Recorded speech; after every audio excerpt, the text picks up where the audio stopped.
Gusto ko lang sabihin sa inyo ito. Ako, ilang araw ko na nahimik sa social media. Hindi po tayo nag-video, hindi po tayo nagko-komento.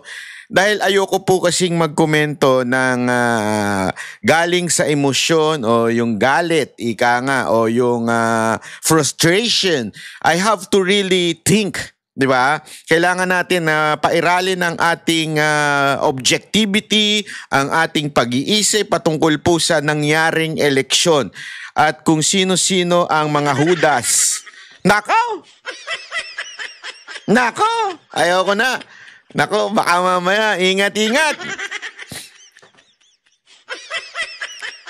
Pero unya-unya, pag-usapan natin yan. Pero yung election muna, yung ano ba nangyari sa election. At atin pong kinumpuni yung mga data, yung mga reaksyon ng mga netizen.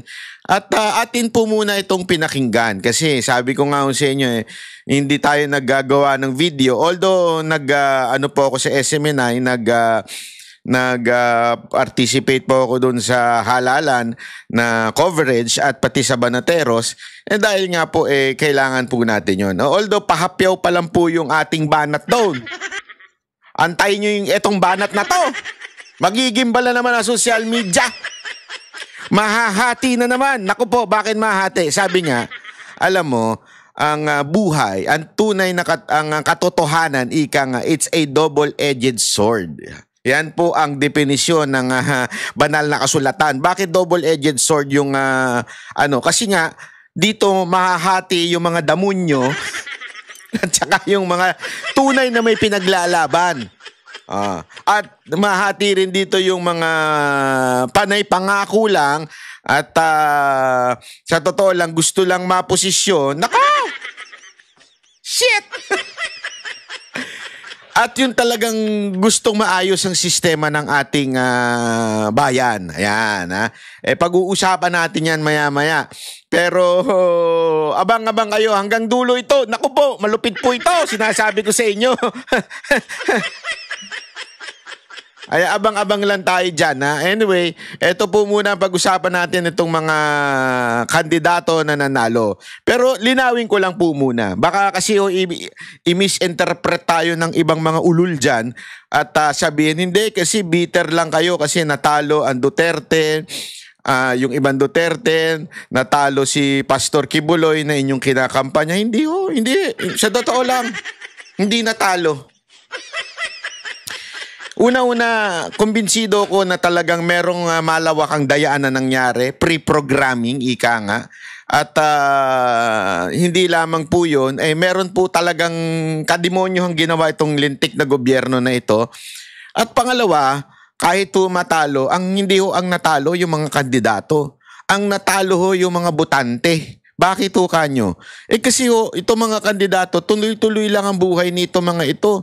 Itong mga kandidato na ito, they have life outside of politics.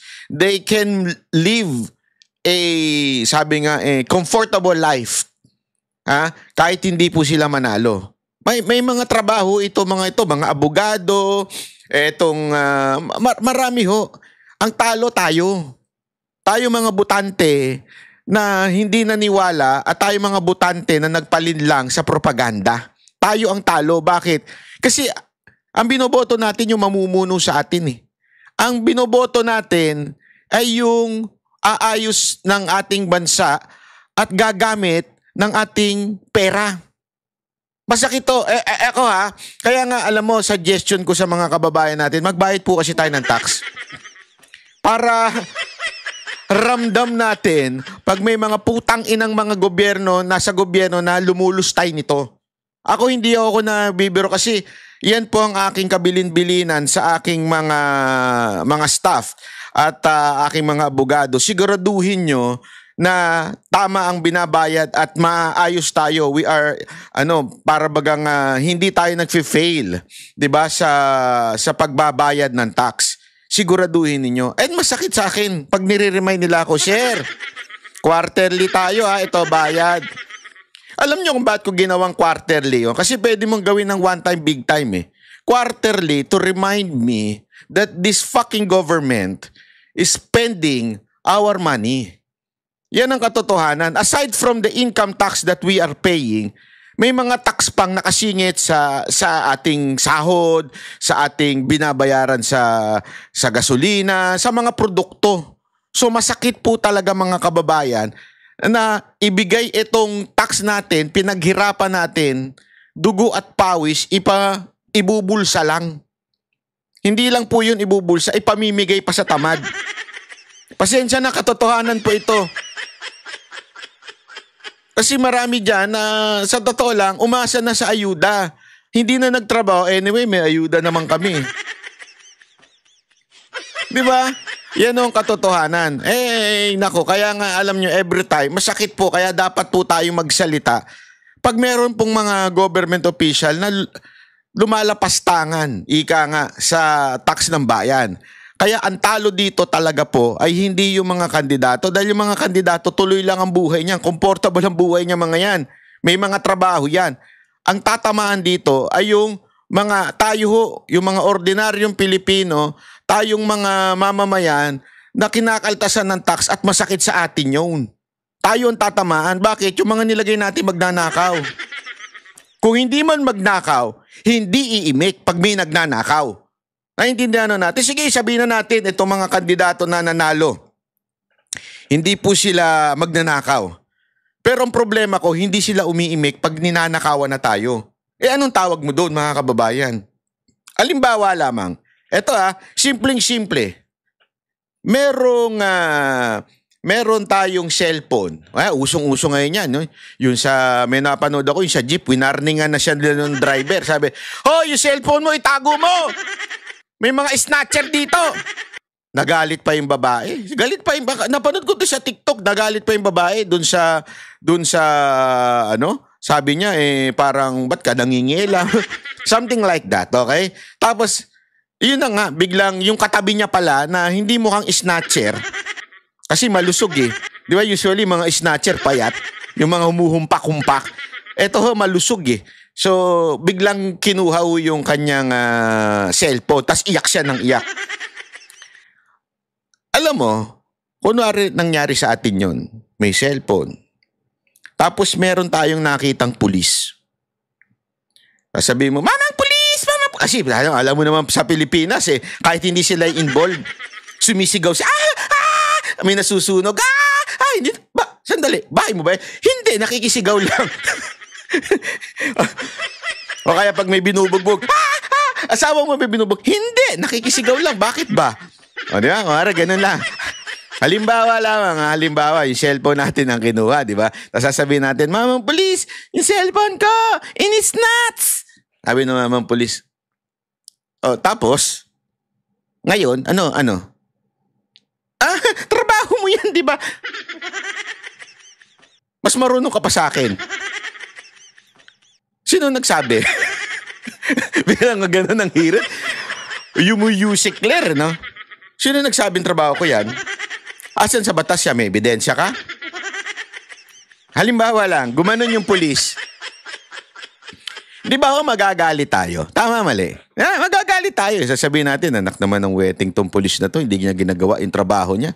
Napakagago, binabayaran natin ng tax, pero hindi niya trabaho. Abay, ganun din po pag merong mga politikong hindi umiimik sa pagnanakaw ng putang inang gobyernong na ito. Yeah, that's the truth.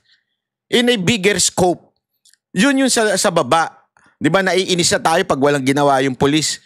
Tayo ay nanakawan or something. Pero ganun po ang ginagawa ng mga government official natin na supposedly they can say something. They have the power. People will listen to them even if sasabihin nila, hindi trabaho ng isang senador. Yes, it is not the job of the senators, but they have the voice. If they speak, somehow, pipick upin to ng media, ng taong bayan, they have the voice. Aside from being a lawmaker, may boses sila. Kaya umaasa nga tayo di ba? Umaasa tayo na sana sila'y gumalaw, kumilos. Pag hindi sila gumalaw, it's just saying, hindi nila ginagawa ang kanilang trabaho. Kasi marami dyan nagsasabi na hindi nila trabaho yan. Oo, hindi nila trabaho literal o direct na trabaho, but they can do something about it. Especially pag ikaw pinagkatiwalaan ng taong bayan. Ibig sabihin, if you are or an elected official, it is your job somehow, even if you are just a lawmaker, is para marinig ng taong bayan. Plus, meron pa silang mandate, di ba, to oversee na yung mga batas ay nasusunod. They can call for an hearing. Kaya nga may hamon tayo sa mga naupong mga kandidato na pinaglaban natin. Yung tinatawag nating Duterte, which is tatlo lang naman po ang talagang pumasok sa Duterte. Walang iba kung hindi si Marcoleta, si Bongo at saka si Senator Bato. Alam ko, alam ko na alam ninyo sa inyong puso na nagkaroon ng dayaan. Do something about it. Umaasa kami sa inyo. We are not judging you. We are hoping na meron kayong gawin. Alam nyo ho yan. Kasi walang boboto kay Bato na Makabam Aquino. Walang boboto kay Bato na Pinklawan. Imposible ho yun. So anong ibig ko sabihin? Abay dapat nabitbit yung ibang mga kasama. Imposible na si Bato lang ang nanalo sa Duterte o si Bongo lang. Si Bongo kasi pwede pang masabi nating merong mga iilang non-political na iboboto siya, na iba ang iboboto, hindi yung Duterte. Siguro maybe 10% ganun. Pero si Bato, abay galit na galit ang Pinklawan dyan. At mas lalong-lalo na kay Marcoleta. Alam mo naman si Marcoleta, yan ang bumana talaga sa 'di ba, si ABS-CBN. May ano nga sa kanya, merong matatawag tayong operation against Marcoleta. Nakikita ko sa TikTok yan.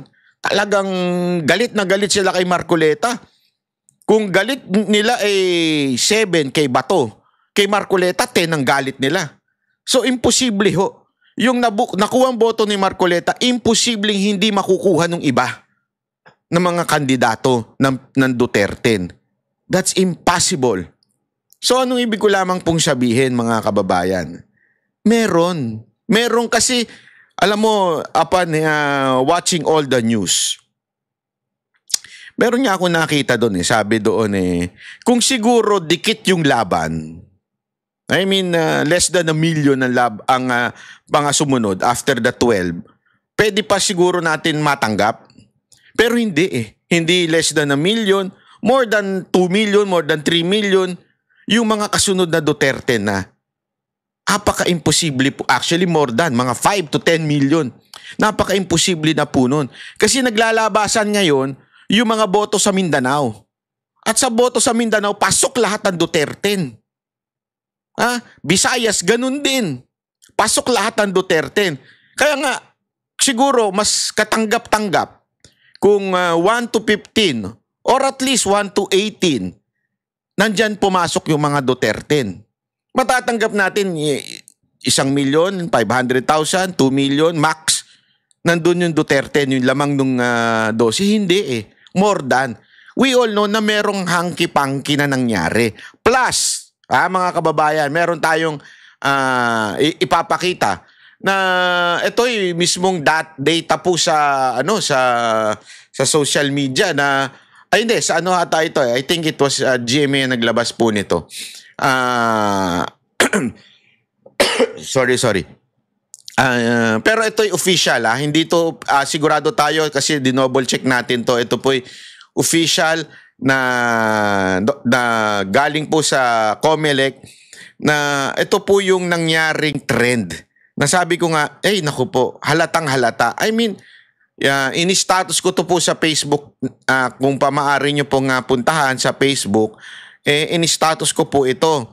Dahil sabi ko pa nga, yan, buti pa ang COMELEC, merong black voting, Pero ang PDP, ewan. Pag-usapan natin yan sa PDP. Umanda kayo mga taga-PDP. Umayos kayo hindi po lahat ng dyan tolongges Meron lamang po mga tolongges na dapat matanggal na sa PDP. Ayan. Ito po mantakin mo Ito po yung kung bakit pa ganun Ibig sabihin po yan yung oras Sa oras, talagang pare-pareho. Hindi nagbabago. Mantakin mo. Naintindihan ko kung lahat yan ay ano lamang po, sabihin na nating NCR lang. Pwede pa siguro. Pero napaka-imposible na sa oras, yung kanilang trend biglang tataas, sabay-sabay bababa, sabay-sabay tataas. Aba, pambihira. Diyan pa lang mga kababayan ay may malaking katarantaduhan na yan. 'Di ba? Diyan pa lang po ay meron na pong malaking kalokohan na naganap. Alam na alam mo, wait, sandali, pwede ba yan? Posible bang magkaroon ng ganyang klaseng pagboto? Talagang, alam mo yun, hindi nagbabago. Sana man lang may umangat, may bumaba, di ba? Kasi nandyan yung kulay eh. Ano ibig sabihin ng kulay? Ito yung kulay yung sa kanan, yung senator's list. So sabay-sabay silang umangat, ibig sabihin pre-program. Sabay-sabay yung pag-angat nila eh. Sabay-sabay din yung pagbaba. Tapos aangat na naman. Sabay-sabay? Sa parehong oras? Isang malaking katarantad. Kung nakita mo ito, wala nang ibang paliwanag dito mga kababayan kung hindi ito ay pre-program. Pre-program po ito mga kababayan. Kitang-kita naman po natin. Okay sana kung merong konting umangat, bumaba ng konti. Siguro at this time, Mindanao ito. So, maaring bumaba dito yung mga alyansa o di kaya bumaba ang mga si Aquino, si Kiko Pangilinan. Imposible kasi. Nasabay-sabay yun. Ay, sinong ginago nyo? Diba, napaka-imposible yun ito. Ay, nako. Anyway, yun lang masasabi ko dito. Sabi ko nga, buti pa ang COMELEC organize ang voting. Ang PDP may kanya-kanyang nagdidesisyon. PDP, ready lang kayo. Unya-unya. Bigla ko nalang ipapasok yung ginawa ninyong katarantaduhan dyan. Anyway, ito pa. Pero bago yan, pag-usapan muna natin ng bahagya itong, sa tingin ko, itong impeachment ni VP Sara Duterte, goodbye na. Hindi, goodbye na po. Kasi nga dito mo makikita yung sinasabi nilang strategy ko, no? Na it really, malabo po mga kababayan. Bakit? Ito panoorin po natin ito. At tayo po'y magkomento sa sinabi nito mga na to. Medyo lumilinaw na kung sino-sino mga posibleng maging... By the way, yung, although hindi naman nagbago kasi nga pre-program na. Ito pong komento nila dito ay 2 days ago pa. Pero kasi yun yung numero, sabihin yung number of votes, okay? Bagong senador o yung nagbabalik na senador. Kabilang dyan ang dagdag na Tulfo, dagdag na Cayetano at posibleng dagdag na Villar o kapalit lang nung palabas na Villar. Himayin natin ang mga posibleng dynamic ng susunod na Senado bukod kay Ms. Malu Tequia. Kasama pa rin natin si Ma'am Malu. Makakasama rin natin ngayon ang Director ng Center for Local and Regional Governance at Assistant Professor ng University of the Philippines National College of Public Administration and Governance, NCPAG, Dr. Reginald Ugadan. Good morning, sir. Good morning. And thank you for staying with us. Go ahead, Ito sir. po ang ating matrix. Ang tanong kasi kung sino pupunta saan. Again, we're talking about possibilities. In politics, nothing is ever set in stone. So these are possibilities given maybe their political history, their past alliances, their present alliances, and their potentially future alliances. Ito po yung ating tropa ng mga holdover senators. Ito yung mga mukhang pasok so far with what? 70+% relative to vote in. So ito yung mga malamang napapasok. Ang tanong kasi, anong magiging political alignment sa Senado? Pero this is in the context, let's put it in the context of impeachment. Kasi it's the elephant in the room. Impeachment is going to come whether... At pagpasok nila, yun ang una nilang gagawin. Diba? Pag-resume ng Junto nga eh. So dito natin ilalagay inyong pananaw na malamang will be for conviction because this is under the administration. Dito yung mga against conviction. This is the middle ground. Parang kung hindi tayo sigurado kung saan, maring dito ilagay. Pinag-uusapan na yung mga possible na winner kung saan sila pupunta at magde-decide. Pro-admin ba, ibig sabihin, i-impeach nila si VP Sara Duterte. Swing vote, yung gitna, ibig sabihin, hindi natin alam kasi medyo gumigit na yan. Ibig sabihin, trapo style yan. De, biro lang. At yung nasa pinakakanan ay yun po yung siguradong boboto na laban sa impeachment o laban sa administrasyon na ito. Bagong isip o maaaring namamangka sa dalawang ilog na hindi naman kakaiba sa politika. Who do you want to start with? Yung mga holdovers o yung mga... Simulan natin sa holdover senators. Oh, sige. Okay, ako muna. Siyempre si Senate President Cheese Escudero. Matik yan. Lagi ko sa admin. Tama? Matik yan si Hart. Kasi siyempre gusto niyan power eh, 'di ba? Bakit siya whether you like it or not, meron tayong tinatawag na pagka ikaw ay lulong. Sandali, linawin ko mga kababayan, lulong sa kapangyarihan. Lulong sa kapangyarihan, kayo naman, oo. Ibig sabihin po niyan ay, kahit ba sabihin natin independent ang Senado, pag ang presidente yung bumasbas at sinabing, ako may hawak ng budget nyo, siyempre, kung gusto mo maging Senate President, dun ka. Pero mamaya may kwento dyan.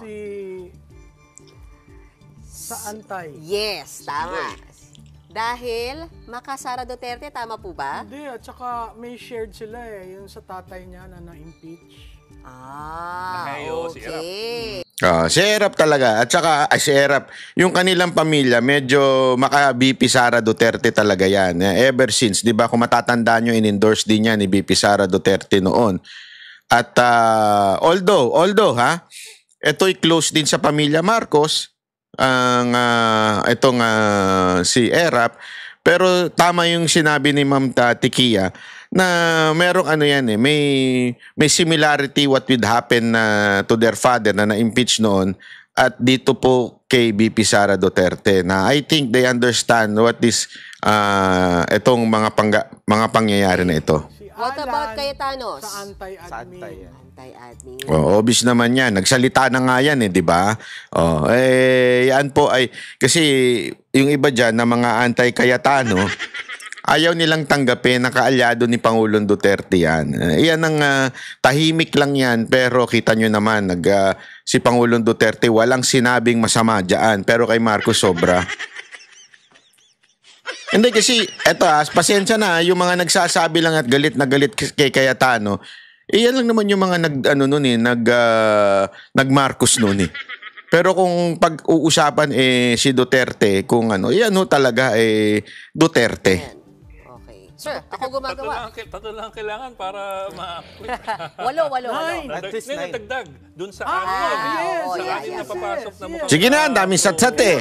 Ang lalabas dyan, baka hindi matuloy ang impeachment na yan. Yun. Dalawain ko na kasi to seatmates to eh. Saan natin nilalagay yan? Sa antay yan. Antay pa rin. Okay. Dahil ba natanggal si Senate President Mig Zubiri? Sa panahon na... Katropa ni Migs ang Yes, tama. Ito, Ayan, tama yan. Kasi 'di ba yung mga nasibak sa pagiging Senate President ni Migs. Kaalyado niya yan si JB. At si JB, alam ko in-endorse din ni BP Sara Duterte yan. at saka si Magaling Villanueva. Si Villanueva parang magsuswing for me eh. Hindi ko pa siya Ako sa masyadong, yes. Ako din, di ko rin sure kung saan to si Villanueva. Minsan kasi yung tayo nito, di ko maintindihan eh. Saan natin siya What if ilalagay? we put him muna dito? Dito muna. sige. Para lang meron Go ahead, tayong sir. flexibility. Go Saan ahead, si sir. Joel ito? Yes. Lagyan natin sa swing. At least may flexibility lang tayo na pwedeng pumana dito, pwedeng pumana doon. Ito, Controversy dito. clear. Yan. Yes, Kasi may sagutan tong dalawang Si antivirus. Ay, oo, tama yan. Sara at Senator Obvious naman yan si antivirus. Traditionally, always in the swing. Meaning, ano ibig mo sabihin dyan, Ma'am Malu? Ay, bahala na Namamapa. kayong mag... Madaling salita. Kung nasa ng kapangyarihan, nandun ang kabalimbingan. Hindi kung nasa ng kapangyarihan na andoon ang katapatan. Sino yun? Si ano yan eh. Si, anong pangalan nun? Yung reporter dati. Ulitin nga natin. Nakalimutan ko yung pangalan nun. Sagutan tong dalawang diba? VP Sara at Senator Si Lisa. Lorenz Swing. Yan, si Loren de Garda. Yan. Traditionally, always in the swing. Meaning, ano ibig mo sabihin dyan, Ma'am Malu? Ay, bahala na Ma'am kayong Ka. Oh, ito yeah, malinaw ay, to. talaga doon. Malinaw ang Senator Robin Padilla na makasara. Tama ba? Yes. Ito, Paano yan? dito. Clear. Sa admin. Oo. Sa admin. Ano? Bakit? Kasi nanalo siya under the admin, tapos, Gusto niyan, matalo. Ma-impeach na si VP Sara Duterte para may chances siyang maging presidente. Yan ang katotohanan kay Rapi Tulfo. Hindi ko naman binabanatan na may meron siyang hidden agenda, pero parang gano'n na nga. Joke lang. Naku, magagalit yung mga sabihin nila, akala ko ba Tulfonatics ka? Bahala kayo sa buhay nyo. Hindi, this is just about the truth. Alam naman natin na tatlo yung parang napapangala ng tatakbong presidente. VP Sara, Romualdez at si Tulfo. Siyempre, kung ikaw, politically, hindi ibig sabihin masama ka ha. Hindi yun ang ibig sabihin. Kung politically po ay meron ka talagang pangarap, siyempre gusto mong eliminate lahat ng kalaban. Sino ba namang lalaban na gusto niya, yung kalaban niya may laban? Siyempre, parang yan game yan eh. Siyempre gusto mo, matalo yung kalaban mo, di ba? Kailan ka naman, magbabasketball ako pero gusto ko matalo yung team ko. Kung may plano kang presidente in the future, siyempre yung mga makalyado mo, ay yung mga kalaban mo, gusto mo, bumaba kasi nga gusto mo umangat eh. So, anything that would help na para matalo tong dalawa, doon ka papanig, di ba? So si Senator Rapi, sa tingin ko, medyo ganun ang panig niya dahil pag si VP Sara Duterte ay na-impeach, ika nga, mas malaki chance niya kaysa kay Romualdez. Si Romualdez, kahit sino ilaban mo dyan, talo si Romualdez. Walang may gusto dyan eh. Negative nga ang niyan eh, trust rating niyan eh. May gusto lang niya dyan yung mga vlogger na busog. Alam na yung mga gago na yon. Yung gago na vlogger, Yan lang ang gustong manalo yan para busog na busog sila palagi, di ba? Meron silang pambabae, may pandroga sila. Kasi may mga... Nandali, pag sinabi kong droga, hindi ibig sabihin yung illegal drugs. Ang sinasabi kong droga kasi may mga sakit yan. Kailangan nila ng vitamins. Kailangan nila ng mga, alam mo na, may mga sigurado, may mga diabetic dyan. Oo. May mga sigurado ako dyan. Meron dyan, may HIV. May tama sa utak. Hindi, doon mo malalaman pag may Hindi ko pinagtatawanan niya may mga HIV Pero doblete na nga yan eh. Mukhang may HIV, mukha pang may tama sa utak. Wala akong pinapangalanan ha. Para na silang pinagsasabong For the VP. 2028. Oo. At saka, kung may papasok na kapatid, sa tingin ko sila yung magkapatid na gusto magkahiwalay. Correct. Villars. Doon, of syempre. course. Syempre naman. After the Si political Migs, ad. dyan, sa anti-admin. Uy, nakakailan na tayo dito. Oo nga. Ito na. Ito na. Isa Diba? na lang. Dito na tayo. Grabe no. Dito pa lang ilan na yan eh. Wala pa si Amy dyan ha. Hindi kasi, alam mo, that's sorry to say ha, hindi ko to, eto lang tayo, let's stick with the truth. Kita mo, yung mga nasa kaliwang senador, yung po yung mga re-electionists, sila po yung mga tuloy-tuloy, ang kanilang pagsisilbi for 3 years pa. Ito mga nailagay. Diyan pa lang po, talo na. Yung mga pautot na sinasabi ng ibang strategy yan para pag nanalo si Amy, hindi ma-impeach si VP Sara. Ulul! Hindi talaga ma-impeach si VP Sara Duterte. Malabo yan. Sabi ko nga sa iyo, even yung mga ilang taga-alyansa, hindi ko na lang papangalanan. Actually, talaga po, kaya nga ho sila nilaglag eh. Kasi nga po, hindi talaga sila boboto for impeachment. It's a political career for anyone na boboto ng impeachment for VP Sara Duterte. Ano po yun? Suicide po yun sa politika nila. Kasi kung makikita ninyo, hindi ho bulag yung mga yan. Oo, bulag man ng ating mainstream media, pero kitang-kita nila sa social media ang taong bayan. Kitang-kita nila nung tinanggal si Pangulong Duterte, nagwala ang taong bayan. Hindi lang po yan. Scientific, sa ratings, bumagsak talaga si Marcos, umangat si VP Sara Duterte. Doon pa lang, political career mo nakasalalay dyan. Tandaan nyo etong mga to, etong inuna, ay yan po ay tatakbo sa 2028. So papanig yan. It's either you are for Marcos or you are for Duterte. Walang gitna dyan. Kailangan po, kasi alam nyo yung gumitna, nawala. Hindi ayoko na lang magpangalan pasensya na ho. Meron po ako mga kilalang malakas sana, pero hindi makapag-decide kung saang barko o saang bangka sasakay. Hindi kasi pwedeng hindi sumakay at that time. Kailangan talagang sumakay ka. Kaya nga ganun ang ginawa ni Amy. 'Di ba? Si Amy bumubulusok ng pababa dahil nga nandun siya sa gitna. Nakasalyan siya nasa Duterte siya. Kaya nga nung bandang huli, ginawa niya na ang lahat para makilala siyang maka-Duterte. Marami akong alam na hindi ko sana gustong sabihin, pero sasabihin ko. Bakit? Gago ko Bahala kayo kung magalit kayo sa akin. Wala akong pakialam. I do not owe anyone. I am not a politician and I will tell you even if it hurts. Sabi nga, wala akong pakialam, hindi kayo ang nagpapakain sa aking mga politiko. Ang nagpapakain sa akin, netizens. Etong mga nanonood, etong nagpapakulay, etong mga membro ng channel ko, yan po ang nagpapakain sa akin. So, ibig sabihin, wala po akong kinikilingan kahit sino man. Kaya kahit tamaan kayo. And you know what? Itong si Senator Amy, for the... sabihin ko na nga ba? Wag na muna. Sige na sabihin. Yung palapit na ang eleksyon, few days before the election, lumapit na po yan kung kani-kaninong Duterten. Allegedly. Para ano naman, allegedly natin.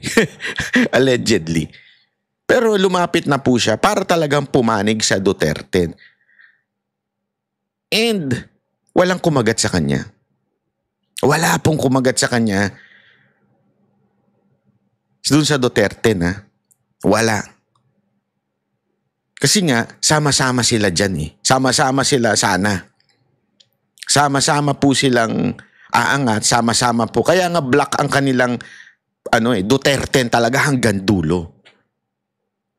Ang hindi ko maintindihan, at sasabihin ko na sa inyo ngayon, bago natin ituloy ito, bakit itong PDP biglang tumalikod sa kagustuhan ni Pangulong Duterte? I know, this is not a decision by PRRD. Yung pagkuha kay Senator Amy at kay Camille. As a matter of fact, nag-endorse nga si Pangulong Duterte ng dalawa para hindi mapunta ang mga Duterte supporter kay Amy. That's the truth. Hindi na lang nila ma-isolate si Camille dahil po hindi magandang tignan. Last minute, ito'y kwento ng isa sa pinakamataas na opisyal nila. Hindi ko na lang papangalanan. Last minute, nagkagulo-gulo ang PDP. Kasi, di umano, merong isang animal dyan na nagtraidor. Na nagdesisyon mag-isa without the consent, especially of the Duterte na PDP members. Wala ni isa sa kanila sa board o yung mismong deciding officers ang tinanong. Basta na lang ipinost sa social media ng mabilisan ang desisyon na inadapt nila si Amy at si Camille. And they did this before as in last minute bago mag May 11. Kasi sa May 11, bawal na ang magkomento, especially if you are a candidate or especially if your page is registered as part of the campaign team ng isang kandidato. So bawal na sila mag-post ng anything about it. So hindi na makakapalag. So ginawa nila yon last minute. Nag-decide, I think it was 10 p.m. plus. Hindi na maka-respond dahil nga nagkakaroon pa ng usapan. Nagkaroon pa ng confrontation among themselves. Nakakalungkot lang. Kasi nga, ang balita, di umano, may nagganap na bilihan. Hindi ko na lang papangalanan, may marami hong galit na galit. Kasi, etong mga ito, nilalabanan nga nila ang korupsyon. Yan nga ang kanilang battle cry for the senatorial nila. Yung kanilang pagtakbo. Yan ang kanilang battle cry. Ano yun? Eliminate corruption. But sad to say, there is a corrupt among themselves. Ang sakit. Alam mo, mga kababayan, madaling tanggapin ang pagkatalo. Madaling tanggapin na merong kalabang tumitira. Ang pinakamasakit ay yung kasamahan mo ang maglalaglag sa'yo. Ang kasamahan mo ang titira sa'yo. Yan ang pinakamasakit sa lahat. Sa katunayan, it happened with our Lord Jesus Christ. Di ba? Ultimong disipulo niya, yung isa sa mga close niya, ang naging traidor. Kaya nga, ang tawag dyan, Judas. Kasi si Judas Iscariot yun mismong kasamahan niya. Ibig sabihin po, yan po ay masasabi nating nasa kasaysayan na ng human being na maging traidor sa ilang pilak, sa ilang pera. Ang kwentuhan pa nga daw dyan, ayoko na lang kasi baka talagang isinakay pa ng helicopter yung pera para ma-deliver.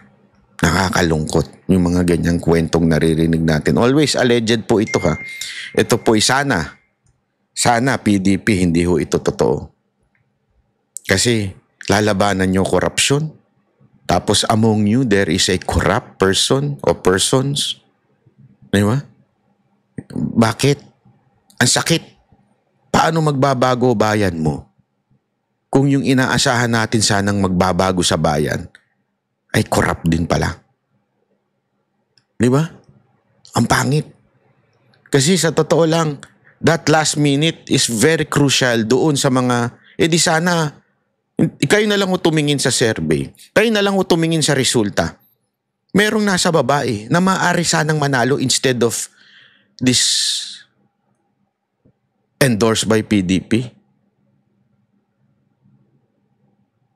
Alam nyo, hindi lang ako pwedeng magbanggit ng mga pangalan dahil po ay madadali ho tayo dyan. Pero nakakalungkot. Nakakalungkot po.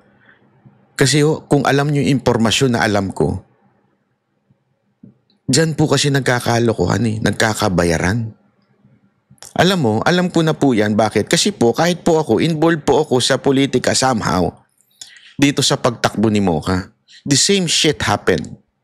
The same thing that happened with these senatorial candidates.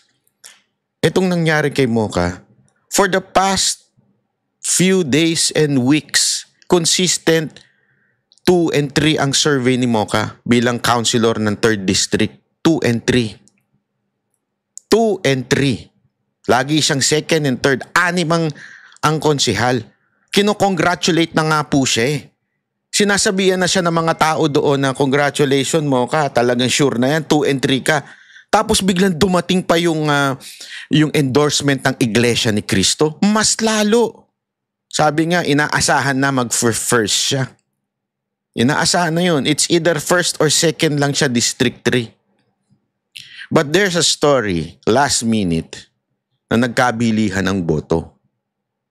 Last minute. Si Apple niya ito, lakas din po niyan. Na sa sobrang lakas, mantakin mo in-endorse siya ni Pangulong Duterte. Legit yung endorsement niya Hindi katulad nung kay Amy na kinuha nung past election. Ito, nagkita sila before this madukot si Pangulong Duterte. In-endorse din si Mocha ni BP Sara Duterte. Solid Duterte ang Maynila. Mga kababayan, solid Maynila po is Duterte. Kita nyo naman nung pumunta si BP Sara Duterte doon. Bakit naging ganun ang resulta? Kasi nga, iba ho kasi ang Maynila. Pasensya na ho Pasensya na kung tatamaan yung ilang mga kagawad, mga ilang kabarangay captain natin. Nagkabilihan ng bandang dulo. Ang sad to say, merong ilang kasamahan ang bumili ng single votes. Bakit single vote? Para malaglag ang chance ng mga ibang kandidato. Ganyan ang ginagawa ho sa lokal. Ang nangyari, pare-pareho silang laglag. Wala po akong pinapangalan ng kandidato dito. Hindi ko sure kung alam ba ng kandidato o hindi. But the point here is simple lang. Sabi ko nga kay Mocha, okay lang yan. Bakit? Maybe natalo ka dito but sobrang minahal ka ng District 3. Kita nyo naman sa mga video niya. Nag-iiyakan din yung mga taong... Kasi nga, pag si Mocha doon dumating, kakaiba. Siyempre, tao ni PRRD yan eh. Kaya imposible talaga. Sa sobrang imposible na matalo yung tao na yun. 6 ang pipiliin doon. Ang lakas ng Team Yorme. Sobrang lakas. Di ba? Kahit po iba nalaglag. Kasi nga po, may ilan na mga close na nagbenta ng boto. And I know that for a fact because we were asked, Ma'am, nagkakabilihan na.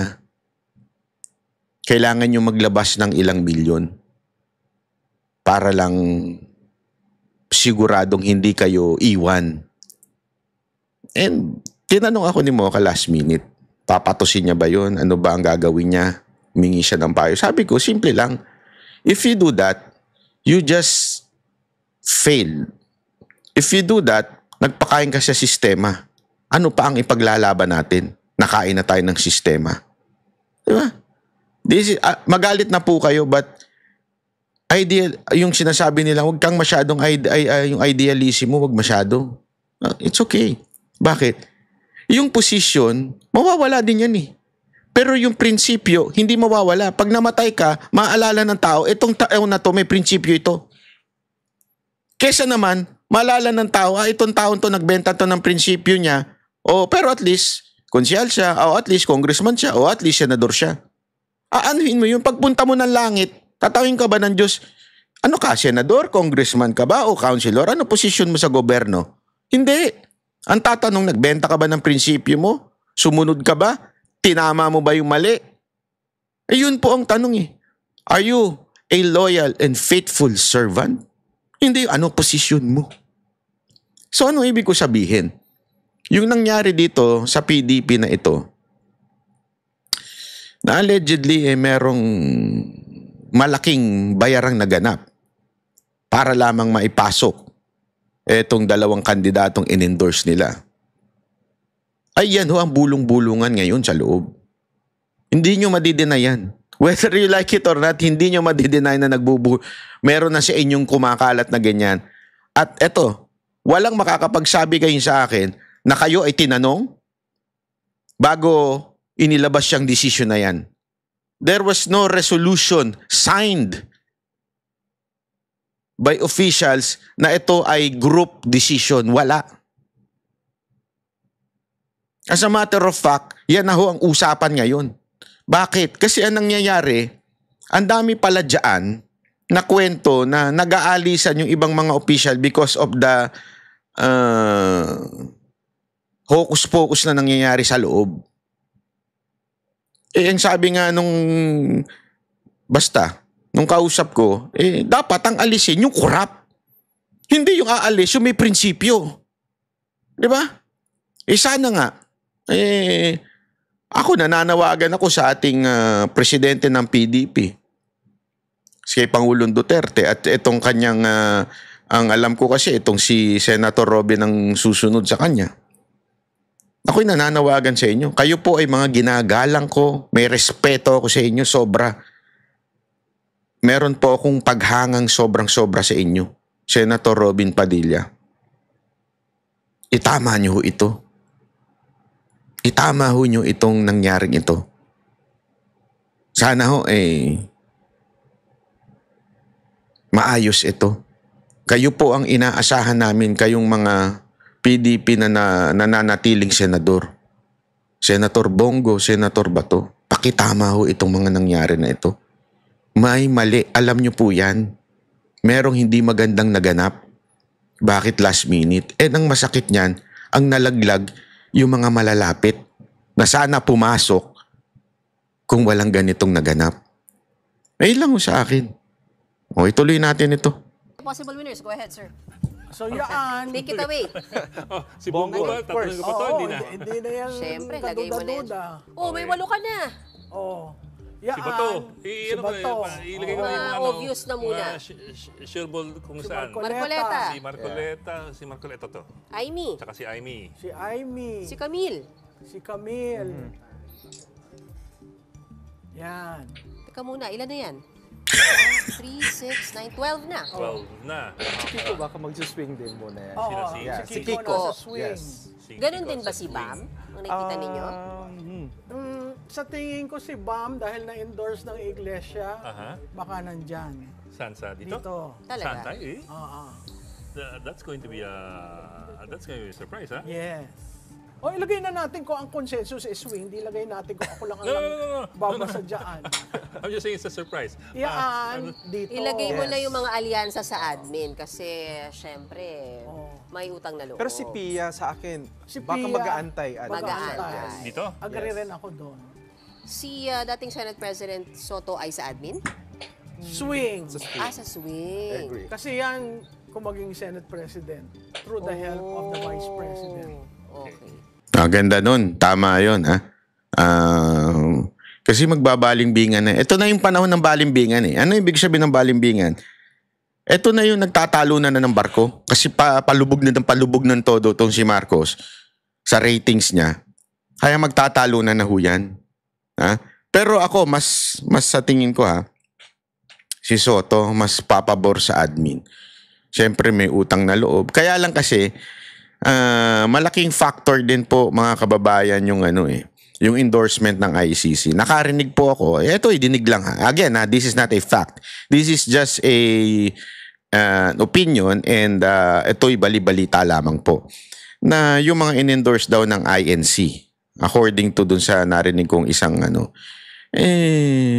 done deal na daw na hindi papabor sa impeachment.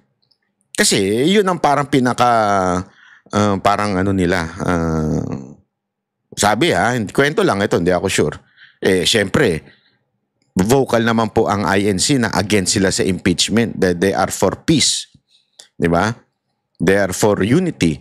Ayaw nila impeachment. So definitely, they would endorse someone na will not favor the impeachment of VP Sara Duterte. So yung mga in-endorse daw, yun ang parang hindi naman parang ang tawag dito, kondisyon. Pero maybe they were asked, are you for impeachment or you're not for impeachment? That's why they were endorsed. Yun ang kwento sa akin. I'm not sure if that is true. Pero I think that would be possible kasi nga, mantakin mo, ilang beses sinabi ng INC against sila sa impeachment, di ba? What about Ping? Si Ping, magulo yan. Swing? Sa swing. Kasi sinasabi niya, alam mo, wag na tayong mag-impeachment. Ayusin natin ang problema natin. Nakakakuha yan ng panahon sa oras natin. Swing or... Hindi, pero yan naman at si Soto, usually Yes, magkasama. bloke yan. O idilagay na natin sa swing. Right, sir. Sino yung Oh, mga- Lito Lito Lapid. Lapid, admin. Dito, obvious naman sa Inodoro. Klaro natin dito as far dito are concerned. Alam mo, eto mga kababayan, meron pa akong isang nabanggit. Alam nyo, nilaglag ng todo si Revilla eh. Kasi ako, kung hindi sana nanalo si Lito Lapid, medyo, ano pa ako eh, medyo, alam mo yun, parang, sige, ano naman, posible. Pero mga kababayan, si Revilla, ang lakas po niyan sa alyansa. Sobrang lakas niyan compared sa mga kasamahan niya. Una yun. Pangalawa, may makinarya yan. Di ba? Pangatlo, in-endorse siya ng INC. So, paano isang katulad ni Lapid na wala namang sandali nga. Ito Wait lang Para ito. Na wala man lang doon, 'di ba? Sa endorsement. Mantakin mo. Sino-sino yung mga in-endorse? Si Bato, Marcoleta, si Bongo, si Bam Aquino, Bong Revilla, Pia Cayetano, Amy Marcos, Camille Villar. Eto bakit ang isang Bong Revilla ang nawala? Napaka-imposible po nun. Popular by its own. Hindi lang po popular, ano rin talaga yan sa alyansa, may makinarya. In-endorse ng INC, nalaglag. Kasi nga, ang bali-balita, talagang ito ay not for impeachment. Kasi yung mga anak nga niya, lahat ng anak niyang nasa Congress, na mas matindi ang pressure ay not for impeachment. Siya pa kaya. Diba? Tandaan ninyo, nung panahon na kaya nakulong din po yan. Maalala ninyo yan po ay, hindi ko sinabing not guilty siya. It's not my point. Okay? Malalim mong usapin yan. Pero kung matatandaan ninyo, bakit sila lang ni Estrada, tsaka siya, ang mga nakulong si Enrile? Kasi nga po, kalaban po yun nung panahon ni Aquino. Ibig sabihin, hindi po sila, di ba naalala niyo yung kwento niya, na dinala siya sa Malacanang? Hindi po sila kasi kumagat doon sa impeachment ni Corona yun . So anong ibig ko lamang pong sabihin? Alam nilang hindi kakagat to sa impeachment ni Inday. Alam nila. Kaya nalaglag po siya. Dito. Nakakapagtaka. Si Lapid hindi in-endorse. Walang ginawa. Wala lahat. Pumasok. Bakit yung iba halo? Katulad ni Bato, tsaka ni Bongo, tsaka ni Dante Marcoleta. Mahirap Mahirap na silang dayain. Masyado silang mataas. Masyadong malakas ang boto nila. Pag dinaya mo, obvious na obvious. Kaya nga, ang magtataka ka, bakit napasok ang isang BAM? Sige, sabihin na natin, solid ang Pinklawan votes. Meron silang plus the INC votes. Pwede. Pwede. I mean, aminin natin, pwedeng pumasok si BAM. Pero si Kiko, wala sa INC. O sabihin mo ng yung votes niya, solid yung Pinklawan, pero ilan lang po yun na hindi naman po yun aabot sana sa ganoong estado yung numero niya. Okay? Maaring pumunta yan sa 12, sa 11, pero hindi aabot ng ganon. Napaka-imposible po. Kaya dito makikita mo talaga na meron na namang hocus-pocus na nangyari. People of the earth.